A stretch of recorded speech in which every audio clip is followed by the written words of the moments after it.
যে পরিবেশে আজকে আমরা এই ইফতারের আয়োজন করছি, এটা কিন্তু বিগত 17 বছর সম্ভব ছিল না। কেন? কারণ এই দেশে মানুষের সত্যিকার অর্থে বলতে গেলে কোনো স্বাধীনতা ছিল না। কথা বলার স্বাধীনতা ছিল না, ভোট দেবার স্বাধীনতা ছিল না, ধর্মকর্ম পালনের স্বাধীনতা ছিল। এবং এদেশ থেকে গণতন্ত্রকে কবরে পাঠানো হয়েছিল। আপনারা ইতিমধ্যে শুনেছেন, দীর্ঘ সংগ্রামের পরে ছাত্র জনতার যে বিপ্লব 2024-এর 5ই আগস্ট বাংলাদেশে সংগঠিত হয়েছিল, এবং যার ঢেউ শুধু বাংলাদেশ নয়, বাংলাদেশের বাইরেও বিভিন্ন দেশে গণতন্ত্রকামী মানুষকে তারা উদ্বেলিত করেছিল, উৎসাহিত করেছিল। সেই আন্দোলনের ফলশ্রুতিতে এদেশে গণতন্ত্র ফিরে এসেছে, এবং সেই গণতন্ত্র ফিরিয়ে আনার সংগ্রামে সর্বপ্রধান ভূমিকা পালন করেছে বিএনপি। আমাদের নেতা, আজকের বাংলাদেশের মাননীয় প্রধানমন্ত্রী জনাব তারেক রহমানের দিক নির্দেশনায় আমরা সংগ্রাম করেছি, এবং বাংলাদেশে আমরা গণতন্ত্র ফিরিয়ে এনেছি।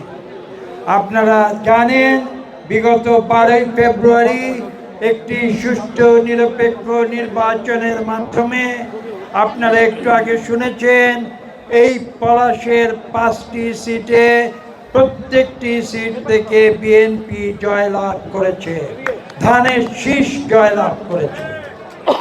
এবং এখানে এই বিএনপিকে মহান আল্লাহ তাআলার রহমতে আমরা নরসিংদীতে পুনঃপ্রতিষ্ঠা করেছি, যেই নরসিংদী থেকে অন্যায়ভাবে বিএনপির উপরে বিভিন্ন রকমের জুলুম, নির্যাতন, মিথ্যা মামলা, হামলা দিয়ে এই নরসিংদীর রাজনীতিকে আওয়ামী লীগ কলুষিত করে ফেলেছিল।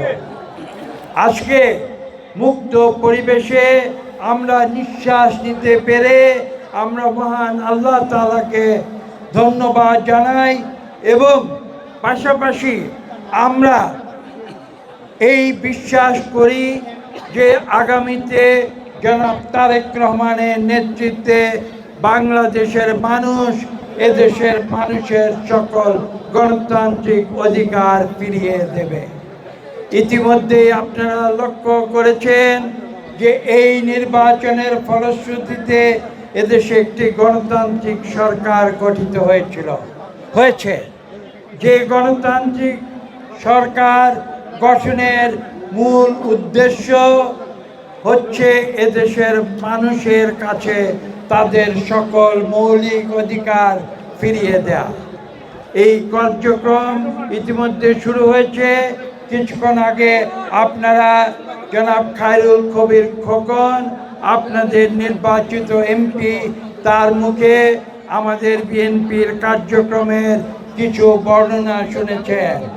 আপনাদের উদ্দেশ্যে বলতে চাই যে ইনশাআল্লাহ আগামী 5 বছর বিএনপি এই সরকারের দায়িত্ব যখন নিয়েছে, তখন তারা বাংলাদেশের সকল মানুষের যে প্রয়োজন, অর্থনৈতিক প্রয়োজন থেকে শুরু করে সামাজিক সুশৃঙ্খলা থেকে শুরু করে এদেশের রাজনৈতিক অধিকার থেকে শুরু করে এদেশের মানুষের মৌলিক অধিকার থেকে শুরু করে তাদের সকল অধিকার পুনঃপ্রতিষ্ঠা করবে।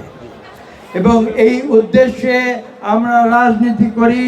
আপনাদের উদ্দেশ্যে স্পষ্ট ভাষায় বলে দিতে চাই, বিএনপি ক্ষমতার জন্য রাজনীতি করে না, বিএনপি রাজনীতি করে জনগণের জন্য। এবং এই জনগণের রাজনীতি যেটা শুরু করেছিলেন শহীদ প্রেসিডেন্ট জিয়াউর রহমান,